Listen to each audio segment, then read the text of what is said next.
Well, where does our energy come from now? 70% of our electricity comes from fossil fuels.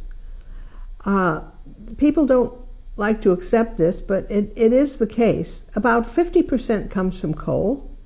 About 25% comes from natural gas. 20% comes from natural gas. 20% comes from nuclear.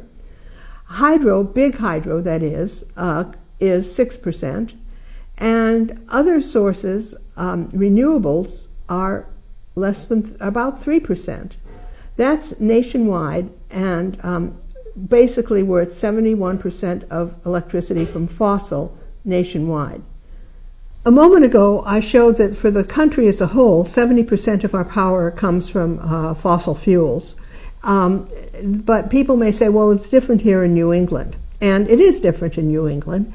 This is a graph from the grid operator of New England, which is called ISO New England, Independent System Operator of New England, showing the fuel mix, both for Vermont and for the grid as a whole in New England. In Vermont, 50% of our capacity is our nuclear plant, and 25% is our hydro plant. Then we have 6% wood and 8% oil, 9% oil, and so forth. But basically, 75% of our capacity right here in Vermont is non-carbon, low-carbon sources, nuclear and hydro.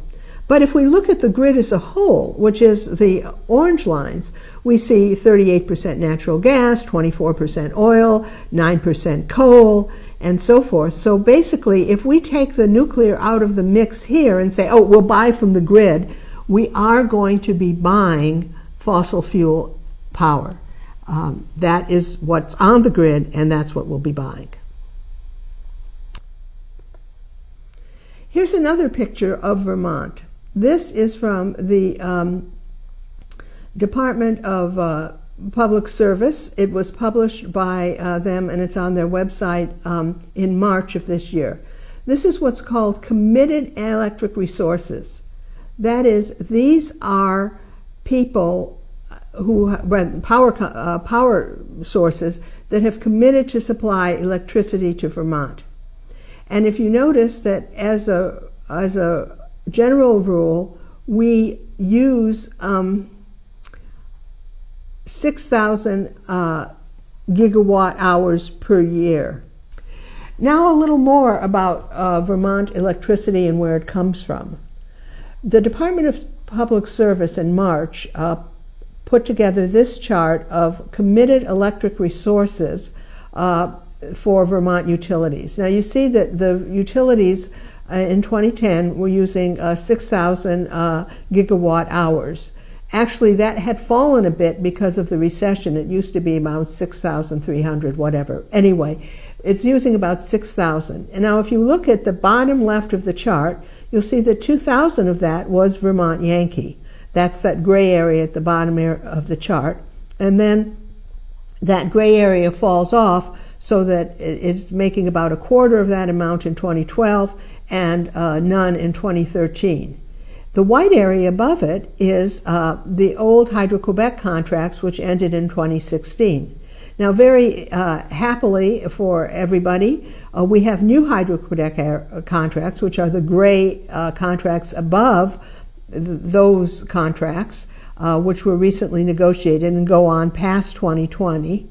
However, those contracts actually supply us less than Hydro-Quebec was supplying us. So you see there's this great dip in the power supply starting around 2013, despite the Hydro-Quebec contracts.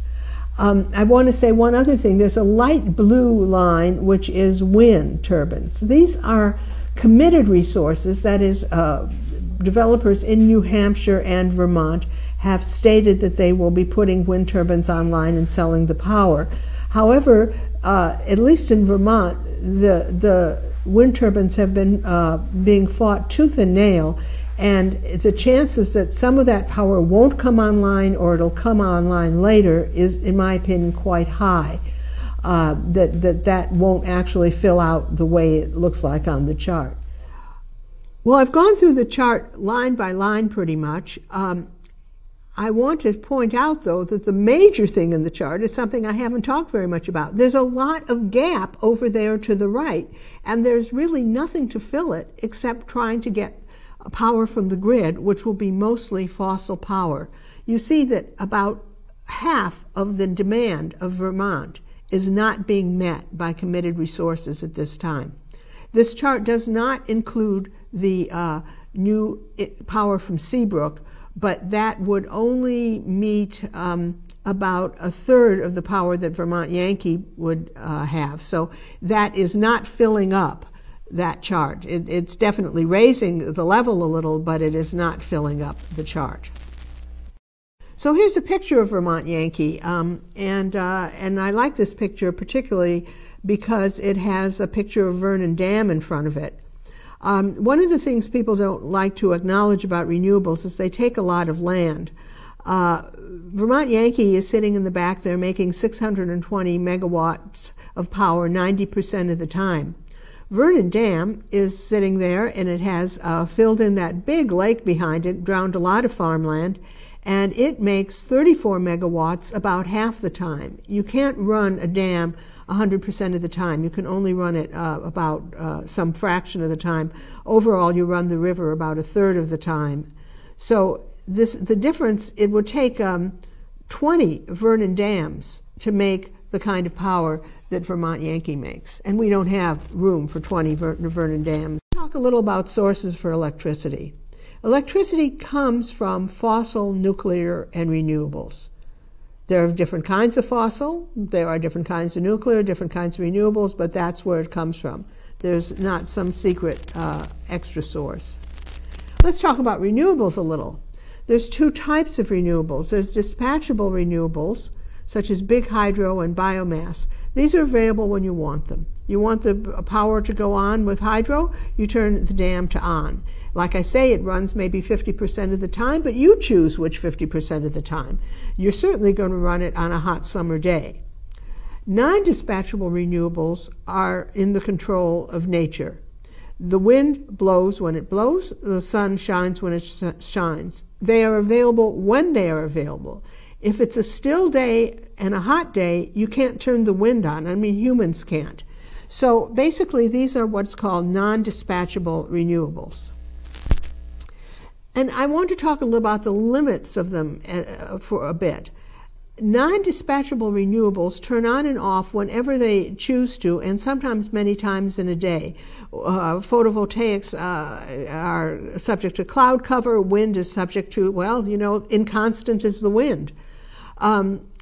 Non-dispatchable renewables destabilize the grid and can basically be only 20% of the grid. Denmark and Germany have built out so that they now have 20% of the grid on photovoltaic and wind. But that is as far as they can go without grid destabilization. That's about as far as they can go. There was a headline that Denmark got to 21% recently, but that's the limits.